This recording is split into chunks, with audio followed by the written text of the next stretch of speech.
하나님이 말씀이세요. 말씀이 하나님이세요.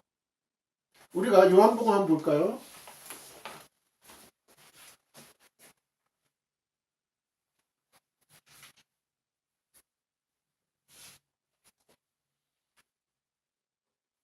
봐요. 요한복음 1장 1절부터 보겠습니다.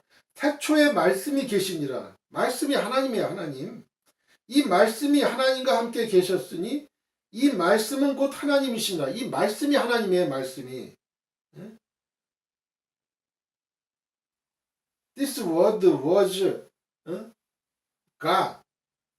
그가 태초에 하나님과 계셨고 그가 말씀이 하나님 태초에 하나님과 함께 계셨고 만물이 그로 말미암아 지은 바 되었으니 지은 것이 하나도 그가 없이 된 것이 없느니라. 그 안에 생명이 있었으니 이 생명은 사람들의 빛이라. 빛이 어둠에 빛이 돼 어둠이 깨닫지 못하더라. 하나님께로부터 보내심을 받은 사람이 있으니 그의 이름은 요한이라. 그렇죠? 이 말씀이 곧 하나님이셔요. 요한복음 1장 1절에 말씀이 하나님이에요. 그러니까 우리가 말씀, 하나님 말씀, 이게 하나님을 대하는 거예요. 우리가 말씀, 성경 말씀을 펼칠 때 우리가 하나님을 대면하는 거예요. 하나님 말씀이 떨어지는 거예요. 하나님이 모세에게 말씀하여 이르시되 항상 그러잖아요. 하나님의 말씀은 하나님께서 인생들에게 사는 지혜를 가르쳐 주시기 위해 주신 거예요. 그렇습니다. 하나님의 말씀 안에 멸망할 위기에 처한 인생이 살 수 있는 지혜가 있습니다. 진정한 지혜란 멸망의 위기에 처한 인생에게 구원의 길을 가르쳐 줄 수 있는 것이어야 됩니다. 하나님의 말씀에는 그러한 지혜가 담겨 있는 것입니다. 범죄하여 타락한 인생은 구원의 방법을 알 수 없어요. 범죄한 타락한 인생의 생애는 어떻습니까? 죄로 오염되어서 슬픔과 이별과 아픔과 고통과 그렇죠. 죽음이 왔죠. 그리고 남자에게는 어때요? 아담의 후손인 남자들에게는 어떤 그 형벌이 주어졌나요? 이마에 땀을 흘리지 않고는 먹고 살 수가 없어요. 그리고 모든 그 식물이 다 저주를 받았어요. 저주를 받았어요. 그리고 여자에게는 해산의 고통을 더한 고통이 온 것이죠. 결국은 하나님께 불순종하고 하나님을 반역한 그 죄의 결과가 바로 오늘날의 이러한 그 상황을 만들었다, 연출했다 이렇게 보는 것이죠. 그런데 그 죄를 짓게 한 그 배후에는 누가 있었을까요? 사탄이가 있었어요. 세이탄, 천사장, 노래하는 천사장. 결국은 꼬였잖아요. 유혹했잖아요. 하와를 유혹했잖아요. 그 사탄이가 유혹만 안 했어도 그 선악과를 따먹진 않았겠죠. 자꾸 유혹을 했어요. 이 선악과를 따먹는 날에는 내 눈이 밝아져서 내가 하나님과 같이 된다. 그 꼬임에 빠진 거예요. 그러니까 이 생각이 그런 생각을 집어넣으니까 동산 모든 나무에 열매를 다 따먹을 수 있는데 그 동산 중앙에 있는 선악과만은 따먹지 말라고 했는데 그게 그 먹고 싶은 거예요. 눈으로 봤어요. 눈으로 이제 죄가 자꾸 들어오는 거예요. 따먹고 싶은 마음이 욕심이 잉태한 이제 죄를 낳고 죄가 장성한 즉 사망을 낳는 거잖아요. 결국은 따먹게 되는 거예요. 결국은 따먹게 될 거예요. 이 사탄이가 자꾸 너 하나님과 같이 돼. 그거 따먹는 날에 내 눈이 밝아져. 네가 하나님과 같이 돼. 거기에 넘어간 거예요. 사람들이. 그래서 오늘날의 이 모든 그 환난과 고통과 눈물과 슬픔과 이별과 폭력과 살인과 뭐 모든 것들이 전부 다 이 죄의 결과물들이에요. 죄의 결과물들.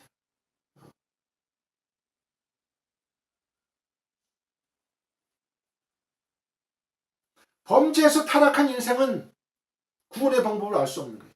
도저히 자기 자신의 힘으로는 이 멸망의 길, 이 지옥의 길로부터 어떻게 헤쳐나올 수가 없는 거예요. 하나님은 공의의 하나님이시지만 하나님의 속성상 사랑의 속성을 또 갖고 있는 사랑의 하나님이시기 때문에 인간들이 하나님의 영광을 위해서 만들어 놓은 그 인간들이 영원한 지옥으로 갈 수밖에 없는, 영원한 지옥으로 가는 그거를 차마 눈뜨고 못 본 거죠. 또 그래서 자신의 하나님의 아들 예수님을 그 2위 되시는 성자 예수님을 인간의 몸을 입혀서 이 땅에 보낸 거예요. 그래서 그 육신의 죄를 정하사 갈보리 산 십자가에 피를 흘려서 죽게 만든 거죠. 죄를 짓게 되면 레위기에도 나오잖아요. 그 짐승의 피를, 짐승을 잡아서 그 피를 흘려야 돼요. 근데 그건 단순간의 죄밖에 안 돼요. 그 순간의 죄밖에 안 돼요. 이례적인 죄밖에 안 됩니다.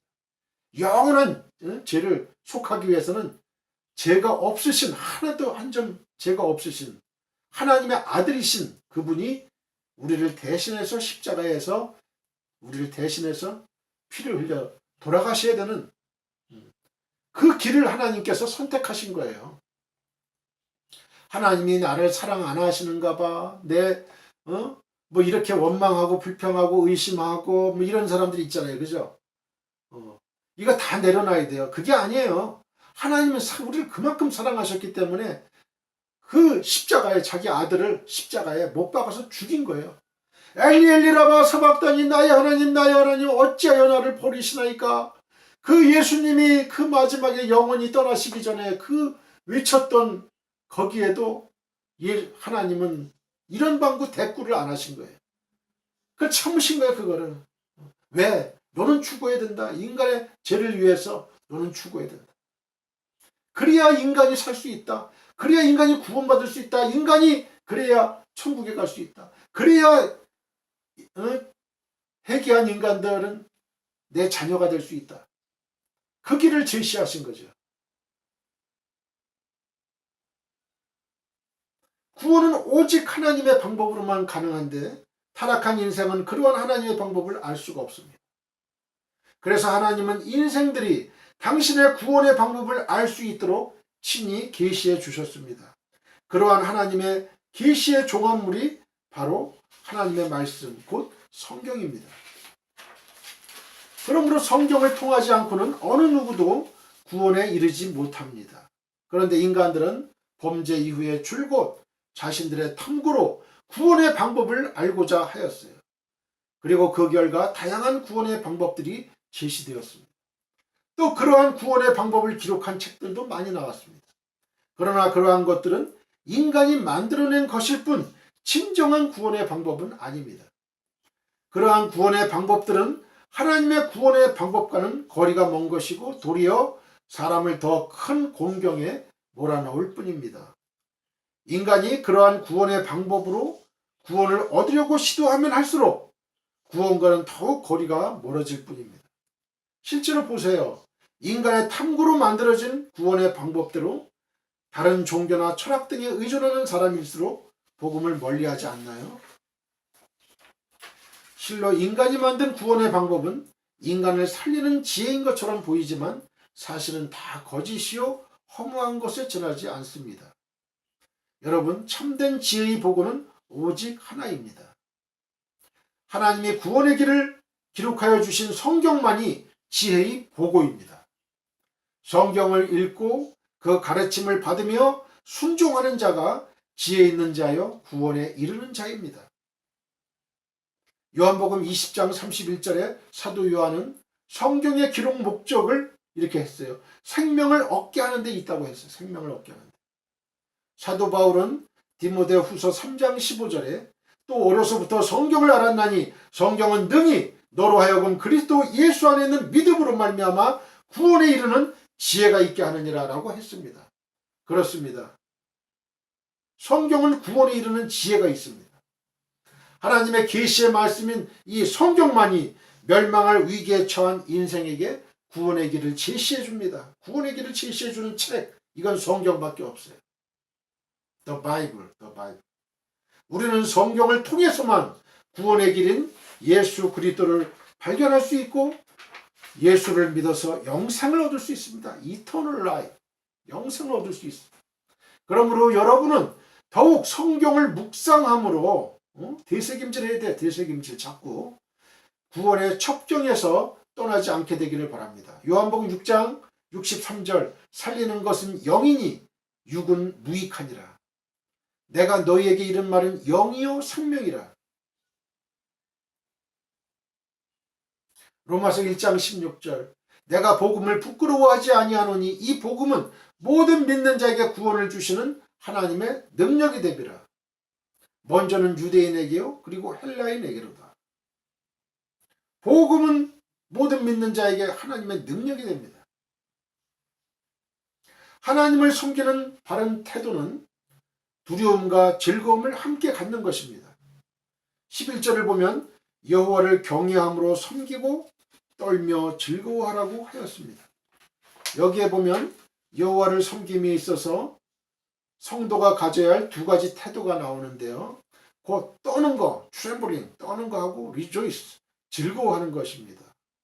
이 두 가지 태도는 일반적으로 서로 상반된 태도로 여겨지는 거예요. 그죠? 따라서 떨면서 즐거워한다는 것은 어찌 보면 어폐가 있어 보여요. 그죠? 하지만 여호와 하나님을 경외하는 자에게는 이 두 가지 태도가 동반되게 나타나게 되어 있어요. 우리가 알고 있는 대로 이 하나님은 우리 인간과 만물을 지으신 창조주 하나님이시죠. 창조주예요. 창조주 하나님. 그분은 피조물은 우리 인간이 감히 범접할 수 없는 절대 권위를 지니신 분이에요. 절대 권위. 또한 그분은 자기의 뜻대로 모든 것을 행하시는 분이에요. 말하자면 하나님의 뜻에 따라 우리 인생의 운명이 달라지게 된다는 거예요. 그래서 성경을 보면 시편 89편 7절에 하나님은 거룩한 자의 모임 가운데서 매우 무서워할 이시오며 둘러있는 모든 자 위에 더욱 두려워할 이시니이다 라고 말씀하고 있습니다. 두려워할 이시니이다. 두려워할 뿐이에요. 옛날 구약을 이렇게 보면요. 모세 시대만 해도 그냥 사람을 그냥 죽이잖아요. 죄를 지으면 죽여요. 죄를 지으면. 고라, 아비람, 다단과 아비람, 온 다 죽이잖아요. 그 자녀들도 죽이고. 죄를 지으면 그냥 죽여요. 그러므로 하나님을 경외하는 자가 하나님에 대하여 경건한 두려움을 가지는 건 당연한 거예요. 이와 관련해서 성경은 이사야 8장 13절에 만군의 여호와 그를 너희가 거룩하다 하고 그를 너희가 두려워하며 무서워할 자로 삼으라고 촉구하고 있습니다. 그러나 성도 여러분, 하나님은 자기의 힘만을 믿고 자기 기분 내키는 대로 만물을 섭리해가는 폭군은 아니에요. 그분은 사랑의 주인이십니다. 그래서 하나님을 경외하는 사람에게는 그 길을 가르치시고 놀라운 은혜를 베푸시는 분이에요. 시편 31편 19절, 시편 25편 12절. 또한 당신을 두려워하여 당신의 말씀에 순복하는 자에게는 긍휼을 대대에 베푸시는 분입니다. 누가복음 1장 50절. 그러니 이러한 하나님을 경외하는 자가 어찌 즐거워하지 않겠어요? 즉 하나님은 우리가 마땅히 두려워해야 할 분이지만 하나님을 두려워하는 자에게 하나님은 더 이상 두려운 분이 아닌 것입니다. 하나님은 당신을 두려워하는 자에게는 은혜로운 아버지가 되십니다. 사랑하는 성도 여러분, 하나님은 우리가 분명 두려워할 뿐입니다. 그분의 능력, 그분의 공의, 그분의 거룩하심을 생각한다면 일개 그분의 피조물에 지나지 않는 우리로서는 그분을 두려워하지 않을 수가 없습니다. 하나님을 두려워해야 하는 것은 그의 피조물 된 인간의 지극히 당연한 태도입니다. 그리고 이처럼 하나님을 두려워하는 마음을 가질 때에만 하나님을 섬길 수가 있습니다. 하나님을 두려워하지 않는 자에게서 하나님에 대한 섬김을 기대한다는 것은 불가능한 일입니다. 그러나 우리가 두려움으로만 또 하나님을 섬긴다면 그것처럼 또 불행한 일도 없습니다. 그리고 중요한 사실은 하나님은 당신을 두려워하도록 하기 위하여 우리를 지으신 것이 아니라는 사실이에요. 하나님은 우리 인생이 당신 안에서 즐거움을 누리기를 원하세요. 하나님은 우리 인생들이 하나님 안에서 즐거움을 누리기를 원하세요. 그리고 하나님은 당신을 경외함으로 섬기는 자에게는 은혜와 긍휼을 베푸셔서 즐거움을 누릴 수 있게 해주십니다. 그런즉 우리는 하나님을 두려워하는 동시에 하나님으로 인해서 즐거워해야 돼요. 이것이 하나님을 섬기는 바른 태도입니다. 그렇다면 이제 보십시오. 여러분에게는 하나님에 대한 두려움과 하나님으로 인한 즐거움이 같이 있습니까? 공존하고 있습니까? 이 두 가지 태도가 함께 나타나야 진정으로 하나님을 경외하는 사람입니다. 진정한 하나님의 사람입니다. 하나님을 두려워하고 또 한편으로는 하나님으로 인해서 즐거워하는 것. 이게 진정으로 하나님을 경외하는 진정한 하나님의 사람입니다. 신명기 10장 12절 이스라엘아 내 하나님 여호와께서 네게 요구하시는 것이 무엇이냐? 곧 네 하나님 여호와를 경외하여 그의 모든 도를 행하고 그를 사랑하며 마음을 다하고 뜻을 다하여 네 하나님 여호와를 섬기고 이렇게 되어 있잖아요. 내 하나님 여호와를 경외하여 그의 모든 도를 행하라. 그리고 하나님을 사랑하라. 그리고 마음을 다하고 뜻을 다하여 내 하나님 여호와를 섬겨라. 신명기 10장 12절 이스라엘아 내 하나님 여호와께서 내게 요구하는 게 뭐냐? 하나님이 요구하는 게 있다는 거예요. 하나님 요구하는 게 곧 내 하나님 여호와를 경외해서 그의 모든 도를 행하고 하나님의 모든 도를 행하라. 말씀대로 살아라 이런 뜻이에요. 또 하나님을 사랑하라. 하나님을 사랑하는 건 뭐예요? 하나님의 계명을 지키는 자라야 나를 사랑하는 자다. 하나님 계명을 지켜야 되는 거예요. 그를 사랑하며 마음을 다하고 뜻을 다해서 내 하나님 여호와만을 섬겨라. 다른 이방 잡신 우상 섬기지 말라는 거예요. 현재로 오늘날로 말할 것 같으면 하나님보다 더 사랑하는 거, 더 기뻐하는 거, 더 즐거워하는 거 이게 다 우상이에요. 우상 사신이에요 이게. 그거를 섬기지 말라는 거예요. 여호와 하나님을 섬기라는 얘기예요. 내 취미, 내 오락생활, 골프, 등산, 낚시, 여행 이런 것보다 여호와 하나님을 먼저 섬겨라 이거예요. 먼저 우선순위가 있어요. 예수님도 그랬잖아요. 예수님도 너희는 이방인과 달라. 이방인들과 달라. 너는 먼저 그 나라와 그 의를 먼저 구하라. 그리하면 이 모든 걸 너에게 더하시리라. 무엇을 먹을까 마실까 입을까 염려하지 말라. 이는 다 이방인들이 구하는 것이라. 너희는 먼저 그 나라와 하나님의 나라와 그 의를 먼저 구하라. 그리하면 이 모든 것을 너에게 더하시리라. 하나님 예수님 말씀하셨어요. 그러니까 우선순위를 아주 확실하게 둬야 된다는 얘기예요. 우선순위를. 우리가 이 세상에 살면서 먹고 마시고 입는 것에만 탐닉하고 몰두하고 한다면 하나님과 멀리하게 돼요. 분명히 그렇습니다. 우리가 학생 시절에 공부하는 것도 중요하고 또 이건 아무것도 아니죠.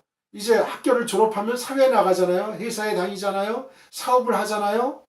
그렇게 되면은 정신없어요. 정신없어요.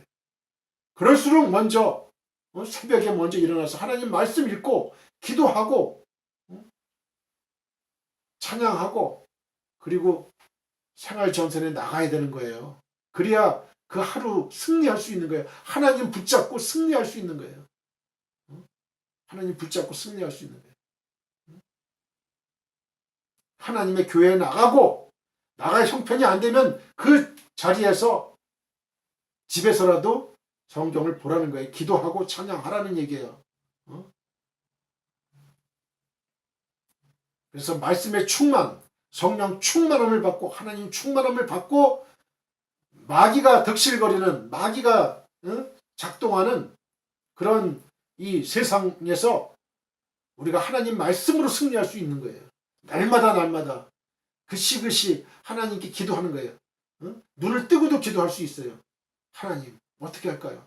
순간순간마다 바이어와 어떤 계약을 상담한다든지 어떤 계약을 체결한다든지 아주 중요한 순간에 또 내가 취업하는데 면접 보는 그 순간에 그 전에도 항상 속으로 하나님 함께 하소서 함께 하소서. 그게 바로 신앙인의 태도라는 거예요. 우리가 주일날 한번 딱 예배당에 나와서 한번 예배에 참석하고 끝! 이게 아닙니다. 우리 그 예배당에서 예배드리는 건 당연한 거죠. 그건 하나님께, 그 살아계신 하나님께 우리가 다 같이 모여가지고 하나님께 영광 돌리고 내가 하나의 산제사 드리는 거예요. 그러나 그것보다 더 중요한 게 있어요. 이제 우리가 나와가지고 삶으로 우리가 예배를 드리는 거예요. 삶으로. 삶의 예배가 더 중요한 거예요. 삶의 예배가. 여기서 하나님이 나타나야 되는 거예요. 우리의 말과 우리의 행동과 우리의 얼굴과 저 사람만 보면 하나님이 보여. 하나님이 살아계심이 보여. 저 사람의 행동 하나하나에 하나님의 살아계심이 보여. 이런 우리가 돼야 되는 거예요. 우리가 거듭나야 되죠. 물과 성령으로 우리가 거듭나야 돼. 리본 다시 태어나야 되는 거예요. 부모님 뱃속에서 한번 태어난 거지만 우린 다시 물과 성령으로 하나님으로 우리가 다시 거듭나야 돼. 다시 태어나야 되는 거예요. 하늘의 시민으로 하늘의 아들 딸로 다시 태어나야 되는 거죠. 그럴 때 성령에 충만한 사람으로 이 세상은 세상이 감당할 수가 없어요. 세상이 어떤 핍박과 환난과 어떤 협박으로도 우리의 신앙, 우리 믿는 사람의 신앙을 꺾을 수가 없는 거예요. 그래서 믿음의 선배들 주기철 목사님, 손양원 목사님 신앙 믿음이냐 아니면 저 변절이냐 할 때 믿음을 택한 거 아니에요? 자꾸. 그리고 도미티안 황제, 네로 황제 시대 때도 그 원형 경기장에서 수많은 우리의 믿음의 선배들이 그 신앙을 안 버렸어요. 예수 안 믿는다고 한마디만 얘기해봐라. 폴리갑도 그랬잖아요. 사도 요한의 제자인 폴리갑도 그 황제가 그랬어요. 회유했어요. 너 한 번만 저 예수 안 믿는다고 해라. 그리고 살아라 그랬거든요. 폴리갑은 내 80평생을 내가 하나님이 나를 이렇게 지켜주시고 나를 살려주셨는데 나 하나님을 배신할 수가 없다. 차라리 죽여라. 화형으로 죽었잖아요. 십계명과 십자가 그 칠게 다 나옵니다. 예수 믿는 사람들 그냥 가마솥에 그냥 삶아 죽이고요. 사자 밥에 다니엘서에 나오는 그런 사자굴에 집어넣고 별 짓을 다 했어요. 톱질로 해서 썰어 죽이고 살을 베끼고 그러면 믿음 저버리지 않았단 말이에요. 지금도 이북에 북한의 그 예수 믿는 사람들은 그 어려운 그 환난 고통 중에서도 예수 믿는단 말이에요. 죽음을 각오하고 예수를 믿는 거예요. 죽으면 천당, 죽으면 천당이다. 순교의 각오를 가지고 예수를 믿는 거예요. 전도서 12장 13절 이래 결국을 다 들었으니 하나님을 경외하고 그의 명령들을 지킬지어다. 이것이 모든 사람의 본분이니라. 사람의 본분이에요. 기도하겠습니다. 하나님 아버지 은혜를 감사합니다. 이 시간에 함께하여 주심을 감사합니다. 하나님 저희들 다 믿음의 우리 선배들의 신앙을 따라서 아버지 저희의 믿음도 강철 같은 그런 믿음 가질 수 있게 하시고 순교의 믿음 가질 수 있게 도와주시옵소서. 아버지 하나님 그리하여서 이 세상에 빛과 소금의 역할을 감당하는 저와 모든 성도님들 다 되게 도와주시고 대한민국을 변화시키고 또한 이북을 변화시키고 전 세계를 변화시키는 아름답고 복된 인생들 되게 도와주시옵소서. 감사하며 예수 그리스도의 거룩하신 이름으로 기도했습니다.